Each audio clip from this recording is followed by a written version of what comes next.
Say yes to new beginnings. Yes. Say yes to new standards of excellence. Yes. Say yes to engaging reportage with a difference. Yes. Introducing Yes International Magazine.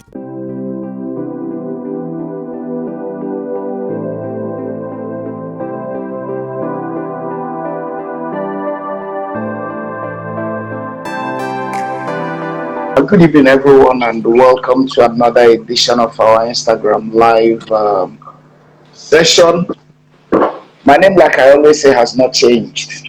My name remains Azuh, Arinze, and my guest tonight is Stanley Julian Chibunna, popularly known as Funnybone. Funnybone is the gifted comedian, actor, and event host. He was born on October 28th, 1985. That 85 is my football age.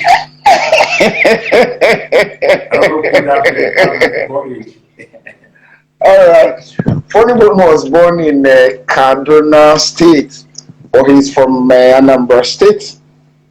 He is a theatre arts graduate of the University of Jos. He started out as a dancer and also by mimicking Julius Agu's songs. He, however, rose to prominence after performing at Upper Williams' Night of 1,000 Laughs alongside other popular comedy shows. And the rest, like we say in Nigeria, is now history. Tonight, I'll be discussing with him on how he got entangled with comedy as well as what has kept him going all this while. So once again, Funnybone, you're welcome. Thank you for having me, sir. All right. Now, my first question will be, of all the names, all the stage names in the world, why did you settle for Funnybone? So it was not in the plan, initially. Back then, my friends called me Okombo, right? Which is a song from Julius Agu's album that I was miming at the time, right? It was Okombo. Until I met a friend of mine, Bayo, I know, who is also Shegu Arinze's younger brother. Okay. Yeah, and he said, this is your bow legs. Because I had bow legs. I think I still do, I don't know. I still have bow legs now, but I am buff now, so I kind of walk in a way that you wouldn't sense it. But I had I was skinny then, and it was obvious that my legs were bow. So Funnybone is from my legs, my bow legs. That's what we call the name. And my friend gave me the name Bayo. Okay. Yeah. That's interesting. Yeah. That's interesting. Now, you started out by singing and mimicking Julius Agu's songs. How did the comedy now overcome that musical aspect of your life?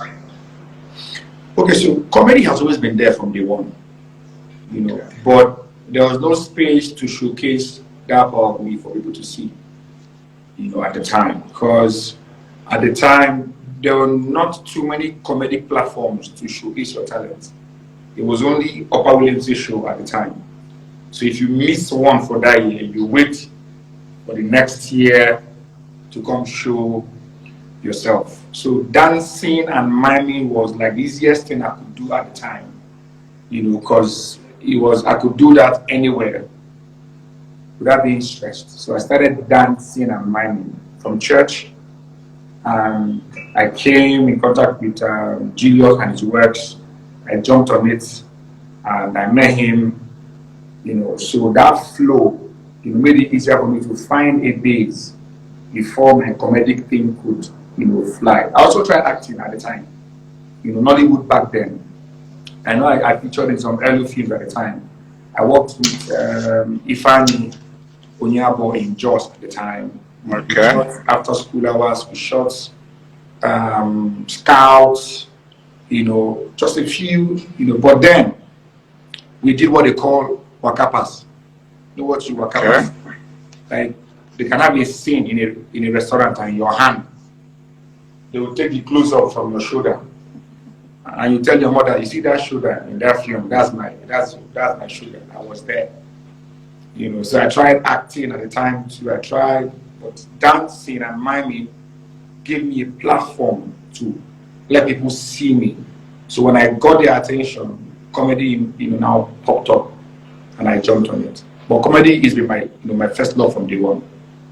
Okay. Yeah. Now the program or the event that pushed you out for everybody to see was Oprah Williams' Night of 1,000 Laughs. How did you land a slot in Oprah's show? Funny story, very funny story. So the thing is, I journeyed from the north to Lagos to audition twice. Okay. National Stadium. At the time, it was Oprah Williams, the late Ifere, the lawyer. Ozako. Yeah. He was my lawyer also. Yeah. Yeah. And Steve Rhodes, his wife, the light-skinned woman. Okay. Gloria Rhodes is the daughter. The daughter, Gloria Rhodes.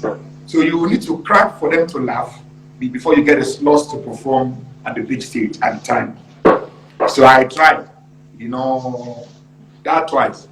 That woman, for one, did not laugh.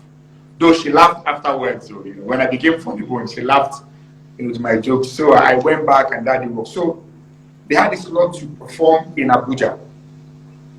And I journeyed from Canada again, now not to perform, to go help them set up the hall and pack seats in the hall.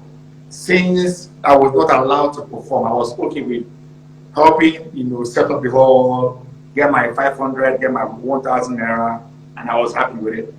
So I came in early for the first show. I got there for like, say, 10.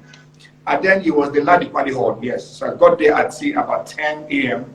And I met Yinka. Yinka walked with Oprah. And I said, I came to walk. He said, yeah. So he gave me the t-shirts. It was an MTN branded t-shirt to walk. So I started packing the seats and the show started. But as God may want it, I go there and go. And the basket mouth didn't get to the venue on time. They were in traffic. And the show had to start. And Yinka just said, this boy, should he say you funny? Oh yeah, go talk, make me see. I had a palm slippers on. I would never forget that. They had like a palm slippers on.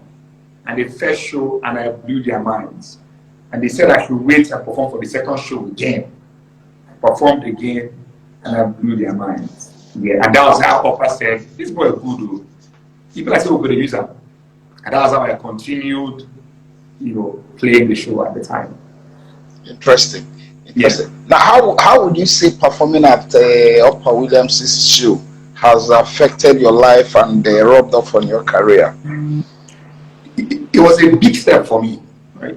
It was a blessing for me at the time, because at that time, for you to be called a comedian in Nigeria, you must perform on that show. If you're not on Night of 1,000 Laughs, you are not a comedian. And I got that opportunity I was 16 then. I was 15, 16 at this time. I was very small. I was young. I think I'm about the youngest comedian to have graced that stage. So it was, first, it gave me confidence as a young man. I became fearless. I could come to America and do my thing anytime, any day, anywhere. It gave me a platform for the industry to know me and respect my craft. So my story can be complete without mentioning Nights of 1,000 Laughs. It gave me a huge platform. And I was on that platform way before so many of those now. Way before. Way before. But I remember, I remember Bros Ali Baba bringing AY on the show. I remember when the AY came on the show.